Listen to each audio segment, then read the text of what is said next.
Olá, povo de Deus, sexto domingo da Páscoa, 9 de maio de 2021, Dia das Mães. Nossa reflexão de hoje é a partir de Atos 10, de 25 a 26, 34 a 35, 44 a 48, de primeira carta de João 4, de 7 a 10 e de João 15, de 9 a 17.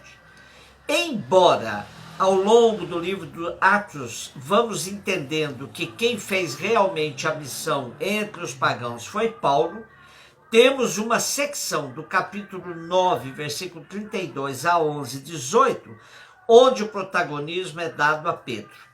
Lucas quer que entendamos que a ação de Paulo tinha respaldo oficial da igreja de Jerusalém.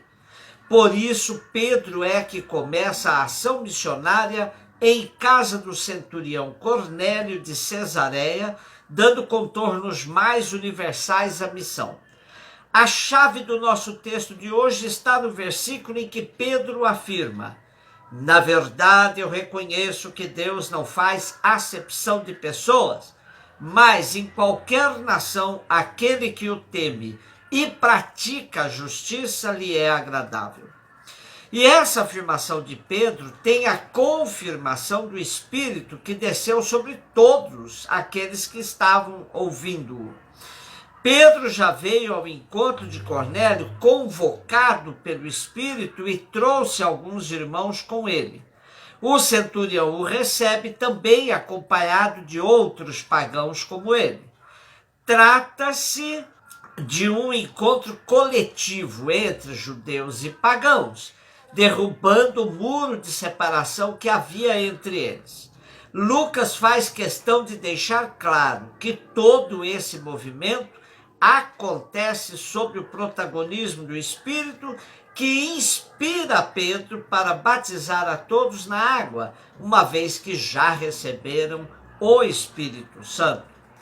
Na verdade, esse episódio do encontro de Pedro e seus companheiros judeus com o centurião Cornélio e todos os de sua casa constitui um marco fundamental na direção missionária da igreja primitiva.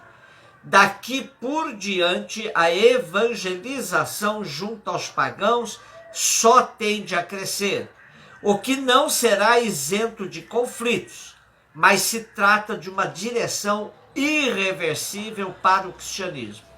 Verdadeiro movimento de uma igreja em saída, como nos fala o Papa Francisco.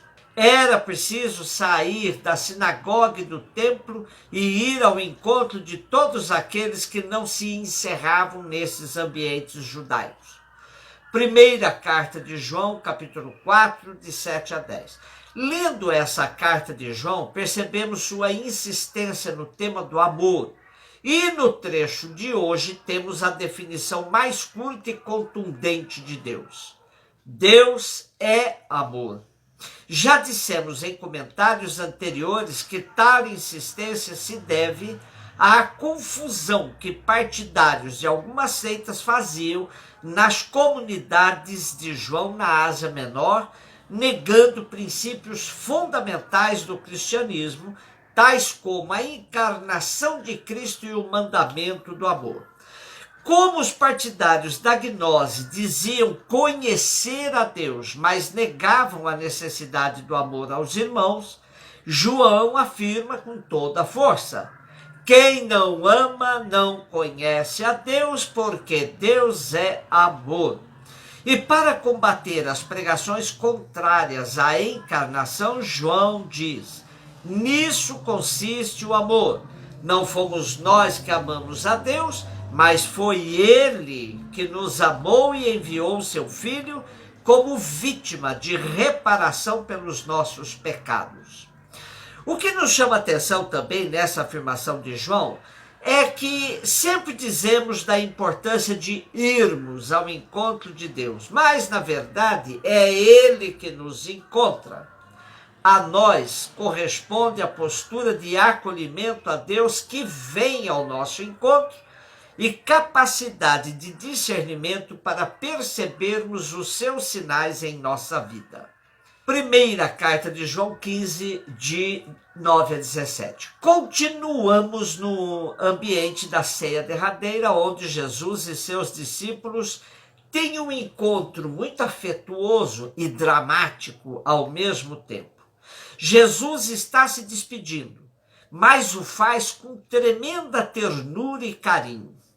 Lembremos-nos de que esse discurso começa no capítulo 13, onde no primeiro versículo, como introdução de tudo que vem depois, lemos: tendo amado os seus que estavam no mundo, amou-os até o fim. De fato, essa perspectiva impregnará todo o discurso, culminando no capítulo 17 com o efeito deste amor entre os discípulos, quando Jesus roga ao Pai: Pai Santo, guarda-os em teu nome, o nome que me deste, para que eles sejam um como nós somos um. O amor de Jesus aos seus discípulos vem do Pai, e a unidade de Jesus com o Pai é a medida da unidade entre os seus discípulos. Ouçamos com esse mesmo sentimento as palavras proferidas por Jesus: assim como o Pai me amou, também eu vos amei. Permanecei no meu amor. Se guardardes os meus mandamentos, permanecereis no meu amor. Assim como eu tenho guardado os mandamentos de meu Pai e permaneço no seu amor. Disse-vos essas coisas para que a minha alegria esteja em vós e a vossa alegria seja plena. É este o meu mandamento, que vos ameis uns aos outros como eu vos amei. Ninguém tem maior amor do que aquele que dá a vida pelos amigos. Vós sois meus amigos se fizerdes o que eu vos mando. Já não vos chamo servos, porque o servo não sabe o que faz o seu senhor, mas vos chamo amigos, porque vos dei a conhecer tudo o que ouvi de meu Pai. Não fostes vós que me escolhestes, fui eu que vos escolhi e destinei para que vades e deis fruto e o vosso fruto permaneça. E assim, tudo quanto pedirdes ao Pai em meu nome, ele vô-lo concederá. O que vos mando é que vos ameis uns aos outros. Na carta de João, segundo a leitura de hoje, temos que não fomos nós que amamos a Deus, mas foi ele que nos amou e enviou seu Filho. E aqui no trecho do Evangelho de hoje, Jesus diz: não fostes vós que me escolhestes, fui eu que vos escolhi. Fica evidente que tanto num texto como no outro, a iniciativa é de Deus, é de Jesus, não dos seus discípulos.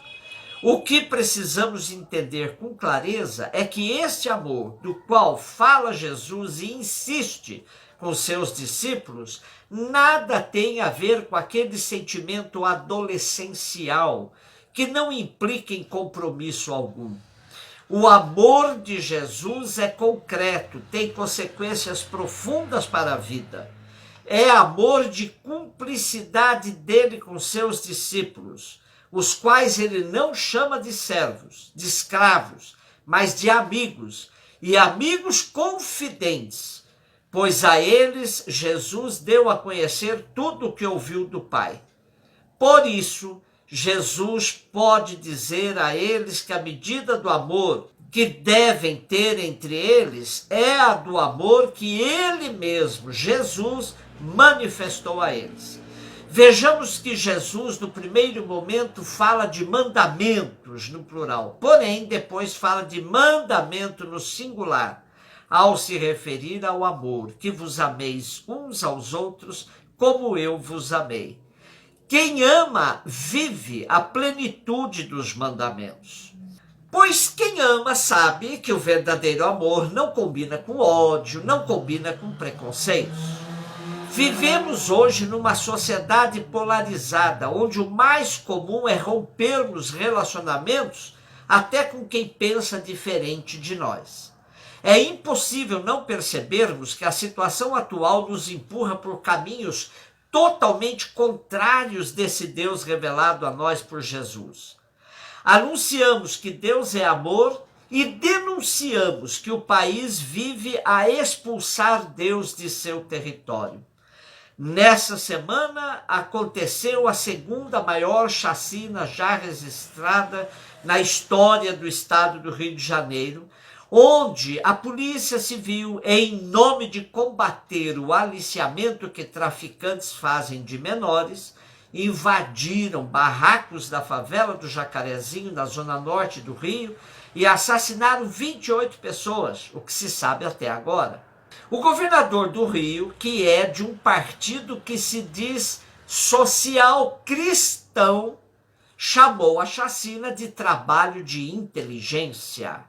E o vice-presidente Hamilton Mourão, ao se referir às vítimas da chacina, disse: tudo bandido, sem ter qualquer prova disso e justificando que todo bandido merece ser executado. Seguramente podemos afirmar que o Deus cultuado pelo governador do Rio e pelo vice-presidente do país nada tem a ver com o Deus revelado por Jesus. Eles sustentam a tese de que bandido bom é bandido morto. E Jesus dizia ao bandido arrependido crucificado ao seu lado: ainda hoje estarás comigo no paraíso. Frente à sociedade do ódio que cultua a morte do irmão usando o nome de Jesus, continuemos a afirmar: Deus é amor, e vamos viver esse amor entre nós que cremos nele. Exemplo desse amor de Deus temos nas verdadeiras mães em relação aos seus filhos. Nossa solidariedade especial às mães que perderam seus filhos nessa chacina e por causa da Covid-19, que não deixa de ser um outro tipo de chacina, pois muitas vítimas, muitas mortes se devem à falta de uma política decente no combate à pandemia que tanto nos aflige. Feliz Dia das Mães, um beijo no seu coração.